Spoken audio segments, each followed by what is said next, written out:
E aí pessoal, bom dia, professor Carlão, apostila livro 3, aula 13, a Igreja Medieval, tudo bem?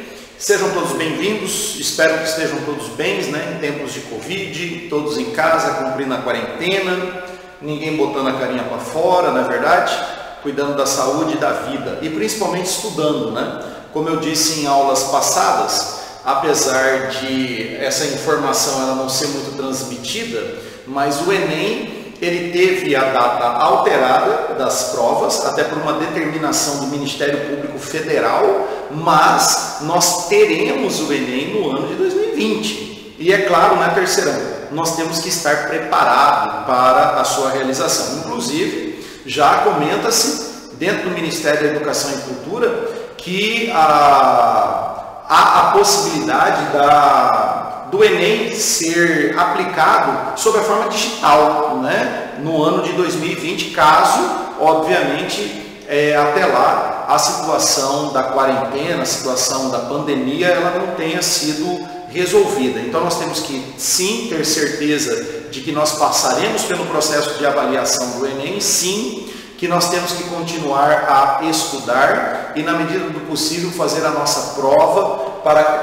fazer a nossa parte, para que nós tenhamos condições de colher um bom resultado. Tudo bem? Então, hoje, nós vamos estudar a aula 13, o tema da nossa aula é a Igreja Medieval. Por que nós vamos estudar a Igreja Medieval? Veja, nós estávamos falando na aula anterior sobre a Alta Idade Média. E nós vimos que a característica principal da Alta Idade Média foi a crise do Império Romano e o surgimento do feudalismo, naquele processo de interiorização, aquele processo acelerado de ruralização, devido à invasão das cidades romanas pelos povos bárbaros, né, que saqueavam, né, que roubavam, que queimavam, que destruíam as cidades romanas. O homem, a sociedade foge dessas cidades e vai buscar no campo o refúgio e a segurança para o desenvolvimento de uma nova forma de relação. Uma nova relação baseada nos laços feudais de produção. E aí surge o chamado modo de produção feudal ou feudalismo. E o que nós estudamos na aula anterior? Nós estudamos sobre as origens do feudalismo. Nós vimos lá a origem, a fusão das heranças românicas e germânicas que deram origem ao feudalismo, à economia agrícola de subsistência, o surgimento de uma sociedade estamental, aonde nós tínhamos lá o clero, a nobreza e os servos, que eram os camponeses, na verdade. E aí, já puxando o gancho, é o clero da Igreja Medieval que nós vamos tratar na aula de hoje. Portanto, nós estamos falando sobre o feudalismo ainda, mas com um parêntese aí direcionando para a questão da principal instituição do período medieval. Tudo bem? Vamos lembrar, senhoras e senhores, que durante o feudalismo, um período que vai do século V ao século XI, não havia a figura do Estado centralizado. Havia a figura do rei, mas costumava-se dizer que naquele período do medievalismo o rei reinava, mas não mandava, porque o poder político ele era fragmentado. E quem exercia o poder era a nobreza feudal, eram os senhores feudais. Dentro dos seus respectivos feudos, eram os senhores feudais que impunham as suas regras de funcionamento e as suas leis. Então não havia instituição política centralizada. A exceção era a Igreja Medieval, tudo bem? Que era uma instituição organizada e que tinha muito poder, que tinha muita influência dentro de toda a sociedade europeia medieval. Tudo bem? Hoje nós falaremos sobre essa principal instituição do período. Você me pergunta, professor, mas de onde é que se originou a Igreja Católica, não é verdade? Olha, jovem, a Igreja Católica ela teve como passo inicial para o seu surgimento ainda nos tempos passados da crise do Império Romano, principalmente a partir do imperador Teodósio, e nós já estudamos sobre o imperador Teodósio, e o Édito de Tessalônica, que foi uma determinação, uma lei que oficializou o cristianismo dentro do Império Romano, aonde o Império Romano ele se converte ao cristianismo como um todo. É a partir dali que nós temos a origem do poder que passa a exercer a Igreja Católica, já que houve agora a oficialização do cristianismo no Império Romano. Esse é o pontapé inicial para o surgimento da figura do Papa, da instituição Igreja Católica, que passa a trabalhar a partir da crise do Império Romano no intenso processo de cristianização do mundo conhecido, de conversão ao cristianismo. Papel esse que ela ainda continua a exercer durante todo o período medieval na conversão ao cristianismo dos chamados povos bárbaros. E os povos bárbaros, o primeiro povo bárbaro convertido ao cristianismo foram os francos, a partir do reinado de Clovis I e posteriormente a figura do rei Carlos Magno, que foi um dos maiores defensores dos ideais, dos interesses da Igreja Católica. Então nós estamos realmente a falar sobre um período em que a única instituição que detinha o poder de controle de toda a sociedade era organizada sob a forma de uma instituição. Qual instituição era essa, professor? A Igreja Católica. Tudo bem? A organização da Igreja Católica. A Igreja Católica ela era organizada sob a forma de uma classe denominada de clero. No clero estavam contidos todos os cargos daqueles que então serviam aos interesses da Igreja e do cristianismo. Esse clero, essa classe social, ela se dividia em duas classes distintas. O clero secular e o clero regular. Aqui no quadro, clero secular, clero regular. Clero secular vem de uma palavra escrita em latim que significa seculum, e aí o termo secular. Seculum significa mundo, tudo bem? Clero secular era toda a hierarquia da Igreja Católica que tinha proximidade com os cristãos, que eram aqueles indivíduos que se prostravam diante a Igreja Católica. Via de regra, no período medieval, eram os camponeses em geral, era a nobreza feudal naquele período. Então quem é que estava aqui? Eram os membros da Igreja Católica que mantinham contato com o mundo, vamos assim dizer, né? Com os pagãos, né? Com os pecadores, com os cristãos naquele período, com os povos bárbaros ainda não convertidos. Então era quem? Era o padre, era o sacerdote, não é verdade? Era o cônego. Então esses indivíduos faziam parte desse clero secular. Vamos lembrar que quando a gente fala em clero secular, nós temos o alto e o baixo clero, não é verdade? O baixo clero seriam aqueles membros da baixa hierarquia do clero, como os monges, os padres em geral, e o alto clero, aqueles que tinham os cargos de administração. O Papa, os bispos, os arcebispos, e por aí essa estrutura vai. Tirando o clero secular, de mundo, de século, tínhamos o clero regular. Regular é o que você está pensando sim. Regular é uma palavra que vem de regra. Tudo bem? Quem eram os membros do clero regular? Gente, os membros do clero regular eram aqueles membros que se trancavam nos mosteiros, tudo bem? Como foi o caso de um importante membro do clero regular chamado São Bento de Núrcia, que criou a Igreja Beneditina, vamos assim colocar, na verdade, perdão, não a Igreja Beneditina, mas ele criou o convento beneditino. Todos os indivíduos que viviam dentro do clero regular, eles faziam votos de pobreza absoluta. E eles viviam a parte da humildade do cristianismo, porque eles acreditavam que Cristo era o maior representante desta humildade. Então eles se trancavam em mosteiros e se dedicavam a uma vida religiosa extremamente rigorosa, baseada na fidelidade ao cristianismo e na humildade, na abertura de mão de toda e qualquer riqueza. Dentro desses mosteiros, aonde nós temos o desenvolvimento desta parte do clero, o clero regular, é que nós vamos ter, dentro desses conventos, né, desses mosteiros, o grande arquivo de todo o conhecimento da filosofia, do mundo,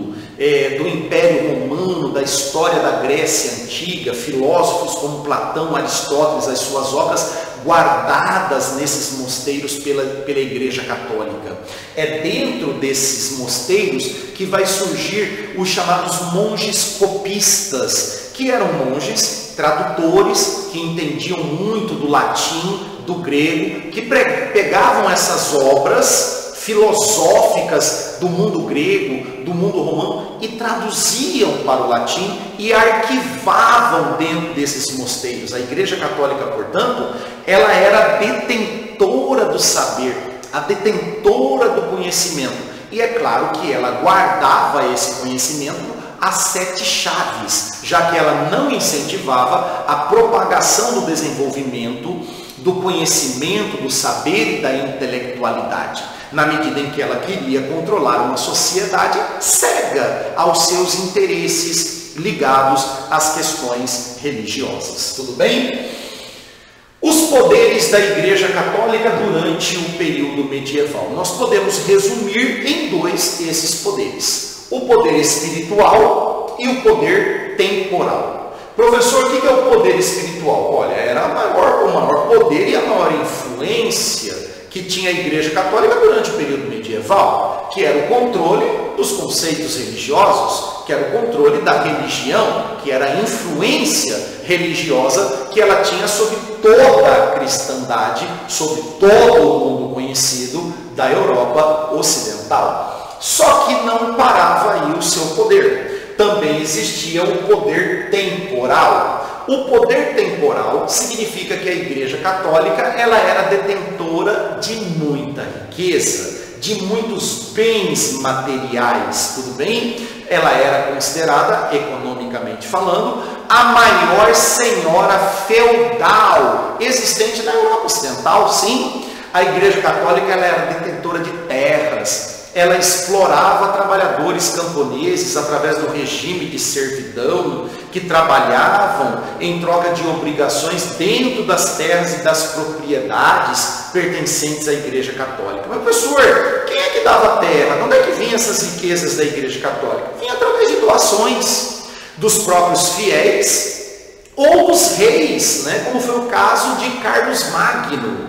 Carlos Magno foi um dos maiores doadores de bens, de terras e propriedades à Igreja Católica. Você tem uma ideia? Carlos Magno presenteou a Igreja Católica com Roma, tudo bem? Aonde a Igreja Católica vai construir a Santa Sé, o que hoje nós chamamos de Vaticano, o patrimônio de Pedro, como a Igreja Católica fala, veio de uma doação de terra. Então esse é o poder temporal da Igreja Católica, da sua influência econômica dentro da Europa medieval. Sem se falar que dentro da questão do poder espiritual ainda havia o controle do conhecimento que eu falei em momentos anteriores para vocês. A cultura, o saber e o conhecimento era um monopólio da Igreja Católica. E muito pouco desse conhecimento ela deixava vazar para a população ou para a cristandade. E ela mesma criava as suas teorias do conhecimento, de que a Terra era plana, não é verdade? Olha que maravilha de ciência, né? Que a Terra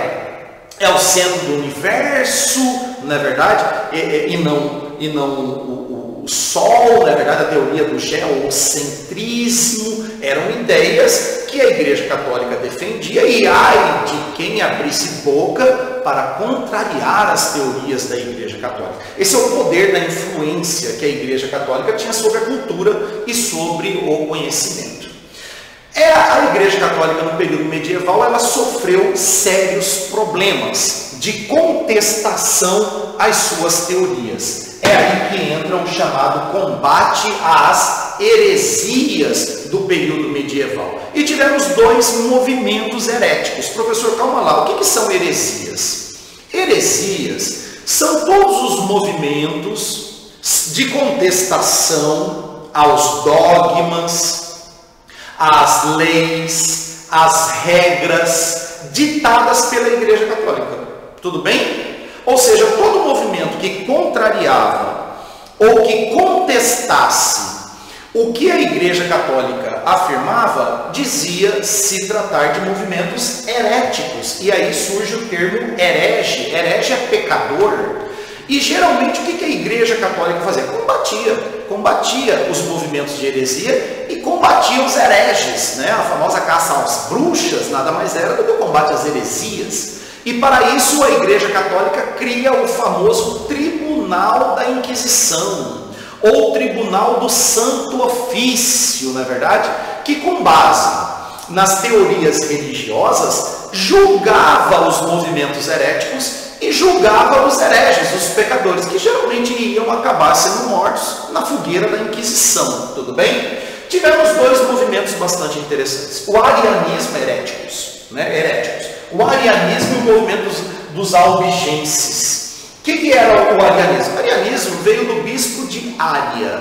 Ária era um bispo da Igreja Católica que resolveu contestar a Igreja Católica, afirmando que Deus e Cristo não faziam parte da mesma essência. É a mesma coisa que afirmar que Cristo ele não provém de Deus, o que era uma ideia defendida pela Igreja Católica. Bom, lá se vai mais um movimento herético. O arianismo pegou muito na Europa Ocidental, grande quantidade de pessoas se converteram ao arianismo, e é claro, né, terminou com mais de 20 mil pessoas mortas e perseguidas pelo Tribunal da Inquisição por parte da Igreja Católica. É o combate às heresias pela Igreja Católica, tacar tudo na fogueira da Inquisição, né?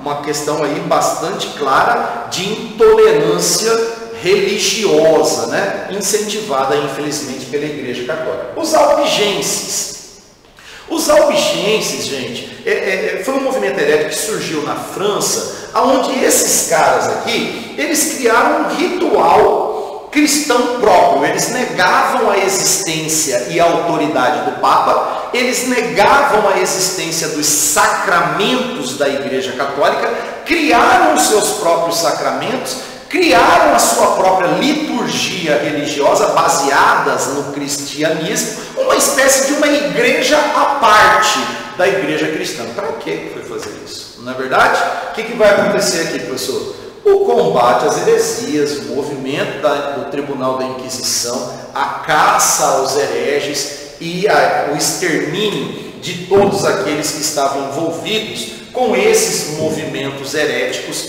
que contrariavam os interesses, ou desdiziam as teorias religiosas da Igreja Católica. Tudo bem? Vamos ainda lembrar que a Igreja ela foi um depósito do conhecimento, do saber e da cultura. E que ela investiu muito na construção de igrejas. E a construção das igrejas medievais, elas perpetuaram um estilo arquitetônico, viu, jovens? A igreja teve um estilo arquitetônico. Ela pegou o estilo arquitetônico que herdou das igrejas romanas e desenvolveu o estilo arquitetônico gótico, caracterizado pela construção de grandes igrejas esparramadas pela Europa, aonde havia a construção sob a forma de uma espaçonave, né, pontiaguda, como foi o caso da construção da igreja de Notre-Dame de Lourdes no ano de 1100, que infelizmente agora no ano de 2019 foi incendiada. Na verdade, houve uma perda de um grande patrimônio. O estilo arquitetônico gótico da construção das igrejas medievais. Esta é uma herança cultural deixada pela Igreja Católica. Tudo bem, jovens? Espero ter explicado para vocês a ideia geral sobre o poder e a influência da igreja medieval. Temos resolução de exercícios da aula 13, fiquem à vontade, torço para que vocês estejam bem e a gente se vê na nossa próxima aula. Um abraço a todos, até logo.